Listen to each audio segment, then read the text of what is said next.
selalu berpikiran positif setiap kegelisahan yang dialami, dan mendekatkan diri kepada Yang Maha Kuasa untuk mengurangi beban hatinya. Namun dalam setiap sholatnya, gangguan itu membuat dia tidak khusyuk. Terkadang dia lupa dengan rokaatnya sendiri, sampai-sampai dia juga merasa seperti ada makmum di belakangnya yang ikut sholat berjamaah dengan dirinya. Subuh itu Semedi, ayahnya, membangunkan Rahayu untuk menunaikan sholat subuh. Bangun, subuh dulu ayo. Rahayu pun langsung bergegas mengambil air wudhu yang berada di luar rumahnya.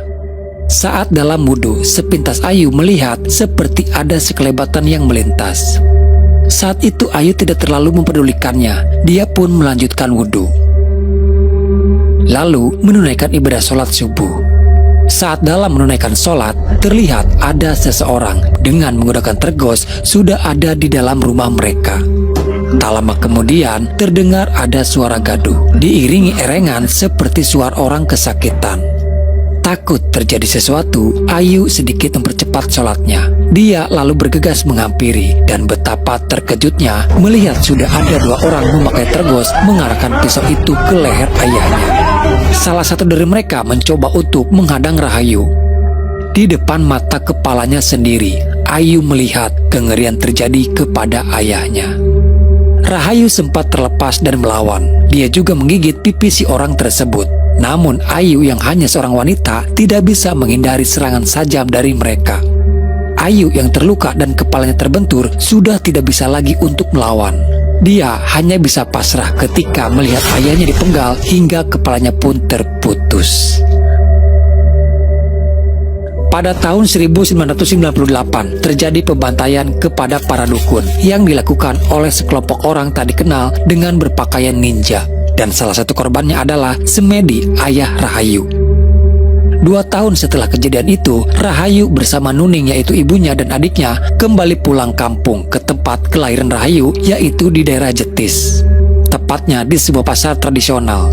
Nuning dan Rahayu mendapatkan sebuah ruko warisan dari Semedi, yang kini ruko tersebut menjadi tempat tinggal mereka. Walaupun Rahayu diwarisi beberapa ruko, namun mereka tidak mempunyai modal untuk membuka usaha lainnya. Untuk sekedar bertahan hidup, Rahayu bekerja menjadi penjaga toko busana miliknya Ibu Enda. Sedangkan Ninung, ibunya berjualan kembang di pasar tersebut. Semua warga di sana sudah tahu tentang cerita keluarga Rahayu, keluarga seorang dukun dengan tragedi mengerikan yang menimpa kepada Semedi. Kebetulan toko busana itu menjadi laris manis setelah Rahayu bekerja di sana. Prasangka buruk pun mulai terdengar dan ditujukan kepada Ayu. Riri, wanita yang menjaga toko sebelah, dan memfitnah kalau Ayu menggunakan penglaris sehingga dagangannya laris manis.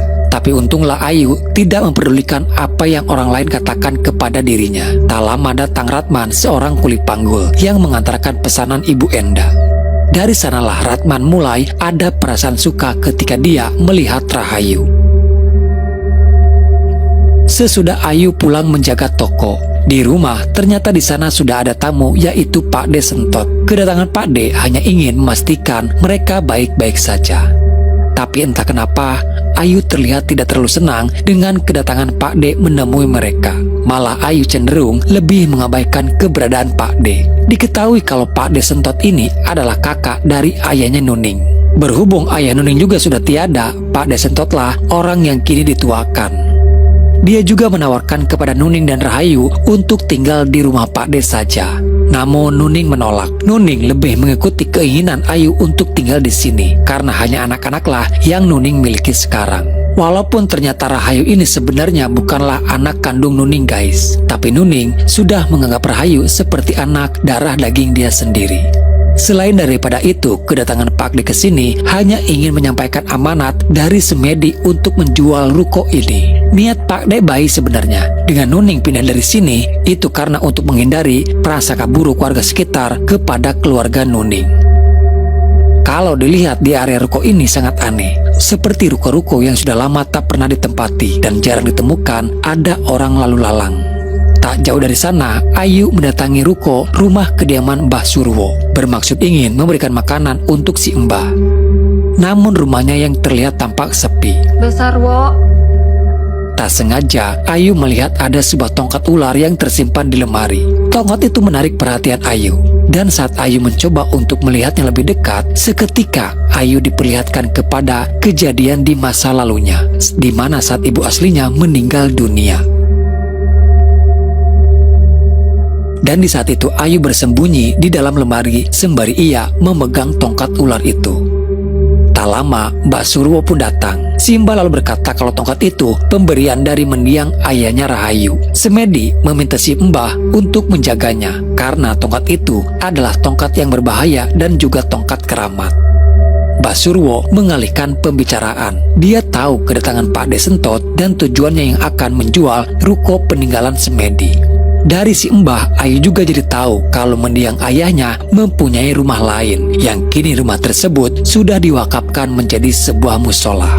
Dan musola itu berada tepat di belakang pasar. Di malam itu juga Ayu mendatangi musolanya, sembari dia yang akan menunaikan sholat maghrib pada malam itu. Kebetulan terlihat di sana juga ada seseorang yang sedang melaksanakan sholat. Pria itu awalnya membaca bacaan sholat dengan syir atau suara yang kecil. Namun setelah ada yang menepuk dari belakang, dia membacanya dengan suara yang agak keras. Karena dia pikir mungkin ada makmum yang akan ikut sholat berjamaah. Namun yang membuat dia cukup terkejut, tidak ada yang mengamini bacaan Al-Fatihahnya.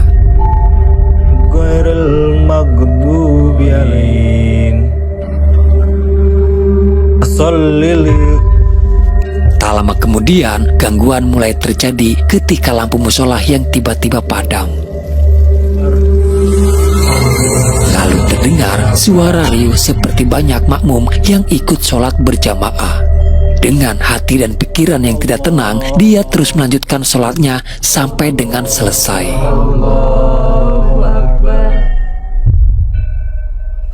Dan saat dia menoleh ke arah belakang, ternyata dia hanya sendirian.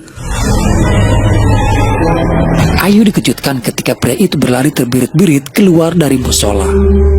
Ayu tidak tahu kalau orang itu ketakutan karena mendapati gangguan dari jin. Dia masih yang akan menunaikan sholat di dalam musola, walaupun pada saat itu auranya memang agak terasa berbeda. Ayu kembali menghidupkan lampu lalu memulai sholatnya.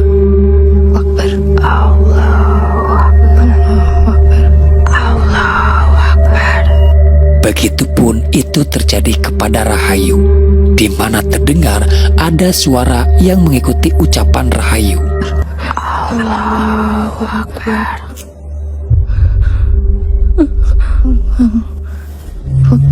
Dan terlihat kini sudah banyak makmum yang ikut sholat berjamaah. Walaupun Ayu sudah sangat ketakutan, namun dia berusaha untuk tetap menyelesaikan sholatnya.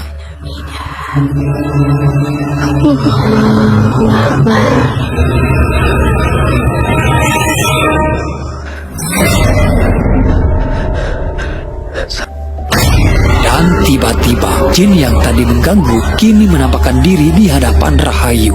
Sesaat kita diperlihatkan kepada Rahayu saat dia masih kecil, di tempat yang sama sebelum rumahnya menjadi musola. Dulu rumah Rahayu dijadikan tempat praktek oleh ayahnya untuk mengobati para pasien yang ingin berobat kepada Semedi. Dalam setiap ritual pengobatan yang dilakukan oleh Semedi, Semedi selalu meminta bantuan kepada jin. Bisa dikatakan pengobatan yang dilakukan Semedi adalah pengobatan dengan jalur ilmu hitam.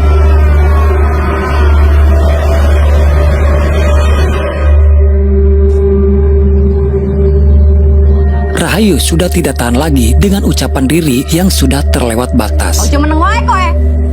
Gak tahu malu. Dasar. Tiba-tiba Ayu kerasukan dan langsung menyerang Riri. Untung saja Ratman datang dan dia berhasil menyadarkan kembali Rahayu. Walaupun Ratman hanya seorang kuli panggul, namun dia dibekali oleh ilmu agama yang cukup. Gangguan yang terjadi di musola itu ternyata sudah banyak orang yang mengalaminya. Bahkan ibunya menanyakan kepada Ayu soal adanya gangguan tersebut. Tapi Ayu tidak memberitahukan apa yang sebenarnya terjadi. Ibunya hanya berkata kepada Ayu, jikalau gangguan itu datang kembali, ibunya menyarankan untuk Ayu membacakan tawa'ud dan meludah ke sebelah kiri sebanyak 3 kali. Di keesokan harinya, Rahayu kembali menunaikan sholat di musola itu kembali. Tidak peduli siang ataupun malam, gangguan jin selalu datang. Ayu mengikuti pesan ibunya untuk membaca tawa'ud lalu meludah ke kiri sebanyak 3 kali. Namun penampakan itu malah semakin jelas ada di hadapan Rahayu. Bahkan kini Rahayu dikelilingi jin yang menyertai dirinya. Setiap gangguan yang datang selalu memperlihatkan kepada masa lalu apa yang dulu terjadi di rumah ini. Sejak dari kecil, Ayu sudah terbiasa berteman dan bermain dengan para jin. Sampai suatu ketika, Ayu mulai kerasukan hingga dia tak sadarkan diri. Ternyata kemampuan semedi yang bisa berkomunikasi dan mengendalikan para jin itu juga menurun kepada Rahayu. Rahayu mempunyai kemampuan seperti ayahnya. Bahkan kemampuan Rahayu melebihi kemampuan yang dimiliki oleh Semedi. Saat itu kerasukan Ayu sudah tidak bisa lagi terkendali. Semedi meminta bantuan kepada Pak De Sentot untuk meruqyah Rahayu. Rahayu bisa disembuhkan asal dengan satu syarat, yaitu Semedi harus melepaskan kemampuan yang ada dalam dirinya. Dan dia harus kembali bersih, tidak lagi bersekutu dengan para jin. Pembicaraan antara Rahayu dengan ibunya. Ketidaksukaan Rahayu kepada Pak De Sentot dilatar belakangi karena Rahayu menganggap Pak De Sentot ingin menguasai seluruh harta warisan ayahnya. Nuning pun tak menduga bisa-bisanya Rahayu berpikiran seperti itu. Setiap kegelisahan yang dialami Rahayu, dia selalu berpikiran positif dan selalu mendekatkan dirinya kepada Sang Pencipta. Rahayu kembali ke musola untuk menunaikan kewajibannya. Kebetulan di sana ada Ratman yang telah selesai menunaikan sholat. Semakin Rahayu mencoba untuk khusyuk, semakin kuat gangguan itu menghampiri dirinya.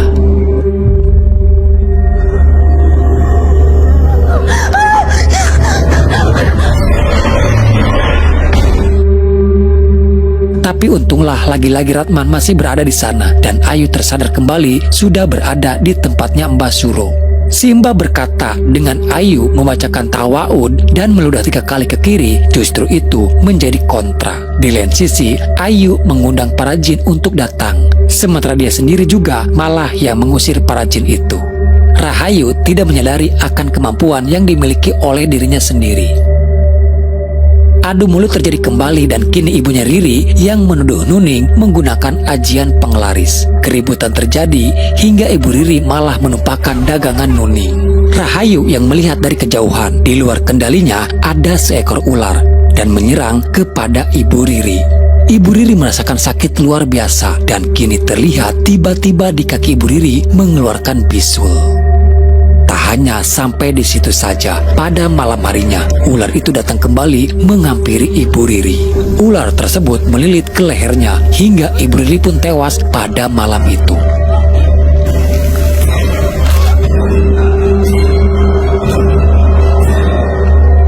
Tentu saja apa yang terjadi kepada Ibu Riri membuat gempar warga. Warga pun menjadi curiga dan menuduh kalau itu kiriman santet yang dilakukan keluarga Nuning. Mbah Surwo datang kembali dan mencoba untuk meredam amarah warga. Mbah Surwo sebagai orang yang netral tidak ingin berpihak kemanapun, dan untuk membuktikan semua itu, di sini si Mbah memberikan solusi, yaitu dengan mengadakan sumpah pocong untuk Nuning. Kalian harus melakukan sumpah pocong. Sesuai kesepakatan warga, akhirnya sumpah pocong itu harus dilakukan. Pak De Sentot bersama Ibu Ajeng istrinya datang untuk menemui Mbah Surwo. Kedatangan Pak De terkait sumpah pocong yang akan dilakukan kepada Nuning. Ruko ini diberikan kepada Semedi sebagai hadiah karena dia telah menyembuhkan seorang konglomerat dari santet musuhnya. Dari sini kita juga tahu kalau ruko ini adalah pemberian dari pasien Semedi. Dan pada malam harinya, acara sumpah pocong pun segera dimulai. Sementara Rahayu kembali ke musola itu lagi.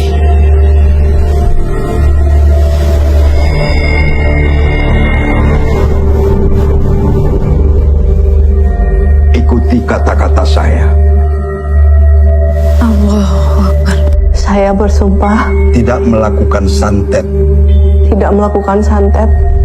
Kalau memang saya melakukannya,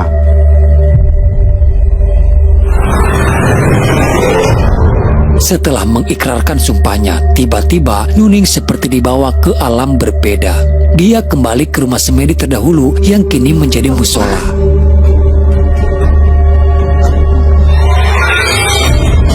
Seperti biasa, setiap sholatnya Rahayu selalu didatangi oleh makhluk dari bangsa jin.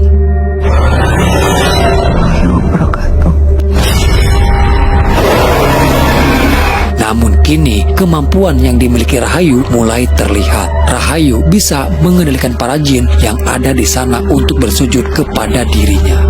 Lalu terlihat ada sesuatu yang mulai merasuki ke dalam tubuhnya Rahayu. Kejadian tersebut dilihat langsung oleh Nuning, di mana Ayu kini sudah mulai berubah.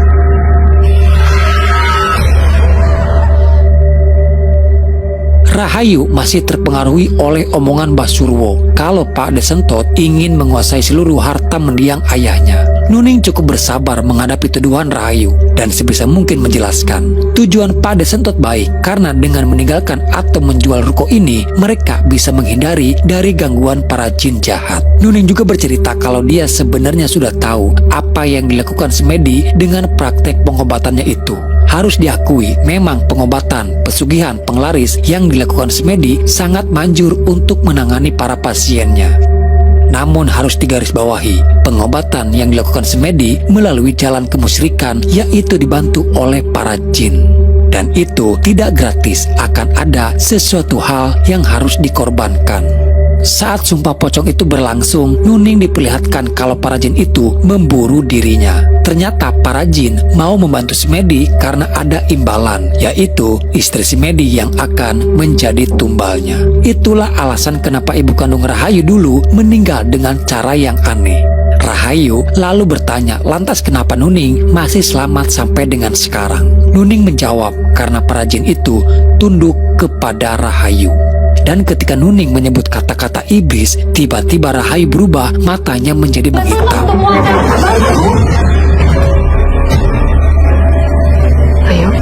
Di sini alasan kenapa Rahayu menuduh padenya ingin menguasai harta kekayaan bapaknya. Karena pada saat kejadian itu, Ayu melihat Pak D berbicara kepada seseorang dengan pipi orang tersebut yang terluka. Ayu tahu pipi orang itu terluka karena bekas luka gigitan Rahayu. Keadaan semakin memburuk, di mana kini si iblis sudah mulai sering merasuki Ayu. Di dalam mulut Rahayu mengeluarkan seekor ular, di mana ular itu menghampiri Nuning bersama Aji. Nuning tahu kalau itu adalah santet dari si iblis. Nuning yang melihat ular tersebut melilit ke tubuhnya Aji. Di lain sisi Rahayu tersadar kembali. Dalam penglihatan Nuning, dia sedang melawan ular tersebut. Ayu datang mencoba untuk menghentikan ibunya, namun Ayu didorong hingga dia pun terbentur. Setelah ular itu benar-benar sudah tewas, dia baru tersadar kembali. Nuning terkena sihir, seolah-olah dia tadi sedang melawan ular, namun pada kenyataannya dia membunuh anaknya sendiri. Rasa penyesalan dan putus asa mulai timbul dalam hati Nuning, dan itu kini dimanfaatkan kembali oleh si iblis. Mudah bagi si iblis untuk mempengaruhi pikiran Nuning. Nuning diperlihatkan sesosok semedi yang akan membawa dirinya. Dia diarahkan untuk melakukan bundir. Dan pada akhirnya Nuning pun tewas di saat itu juga. Tersisa kini tinggal hanya Rahayu. Pak D dan Bu Ajeng membawa Rahayu ke pondok pesantren milik Pak Desentot. Pikiran Rahayu memang sudah kotor. Dia masih saja menganggap kalau Pak D mengincar harta kekayaan bapaknya.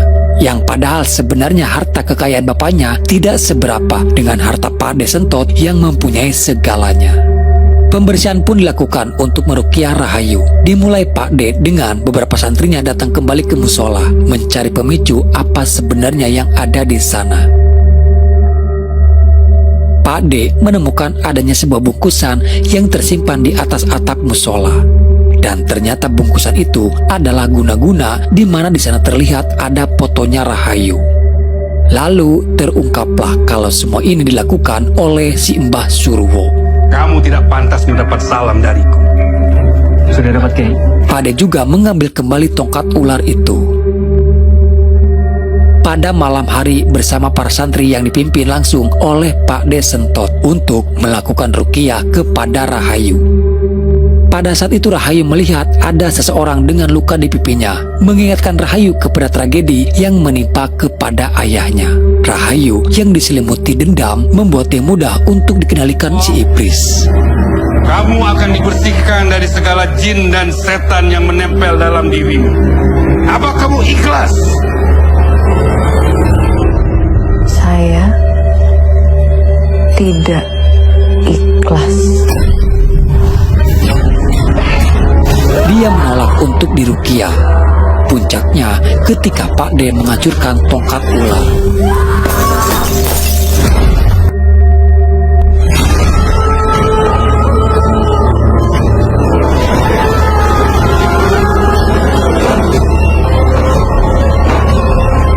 Aku ini nyangkungmu, yuk. Rahayu ingin tahu siapa sebenarnya yang telah membunuh ayahnya. Awalnya Rahayu menuduh Pak D lah yang telah merencanakan pembunuhan terhadap ayahnya karena dia melihat Pak D bersama orang itu. Namun Pak D membantah tuduhan tersebut dan di sini semuanya terbongkar kalau ternyata Mbah Surwo lah yang menjadi dalang di balik semua ini. Semua karena persaingan antar sesama dukun. Mbah Surwo merasa tersaingi atas kemampuan yang dimiliki Semedi. Semua langganan pasiennya berpindah kepada Semedi. Padahal Semedi sendiri sebenarnya adalah murid didiknya Mbah Surwo. Lalu Surwo merencanakan untuk melenyapkan Semedi. Dia mengajak 2 orang dalam rencana tersebut dan salah satu dari mereka adalah Wahid, anaknya Pak D Sentot sendiri. Surwo tahu kemampuan yang dimiliki oleh Rahayu. Di sini dia yang akan memanfaatkan Rahayu untuk dia jadikan pembantu dalam menyembuhkan para pasiennya nanti. Setelah tragedi itu, Wahid sangat menyesali atas perbuatannya karena sudah mengikuti rencana tersebut. Dia sendiri tidak tahu kalau Mbah Surwo berencana yang akan membunuh Semedi. Bukan Wahid yang melakukan pembunuhan itu. Dia hanya menghadang Rahayu pada saat itu. Terlihat kini Wahid yang kerasukan. Dia datang menghampiri dan langsung menyerang ayahnya sendiri. Tidak ada yang bisa menghentikan Wahid pada saat itu. Hingga akhirnya Pak D Sentot pun tewas. Begitu juga Wahid yang sudah mulai putus asa, hilang harapan, berakhir dengan mengakhiri hidupnya sendiri. Dan terakhir iblis yang merasuki Rahayu menyerang kepada Ibu Ajeng. Tapi Ibu Ajeng berhasil menghadang dan membacakan ayat kursi kepada Rahayu.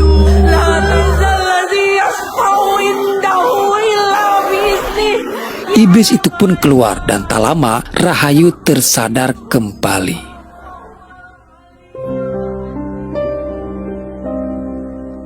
Pada kenyataannya, jin Kanzab itu ada. Kanzab hanya menggoda manusia saat dalam melakukan sholat. Si iblis menunggangi jin Kanzab untuk bisa masuk ke dalam tubuhnya Rahayu. Munculnya dendam atas kematian ayahnya lah yang dimanfaatkan oleh si iblis sebagai celah agar si iblis bisa benar-benar menguasai tubuh dan pikiran Rahayu. Semua kemampuan yang dimiliki Rahayu sekarang itu akan menjadi bumerang bagi Rahayu jikalau Rahayu tidak bisa mengendalikan hawa nafsunya sendiri. Karena jika Ayu tidak sanggup mengendalikan dirinya sendiri, bukan tidak mungkin si iblis akan sangat mudah untuk masuk kembali ke tubuhnya Rahayu. Oke guys, jadi itulah alur cerita filmnya. Secara keseluruhan cukup menarik ya, apalagi kalau kalian nonton film ini pada saat malam hari sendirian.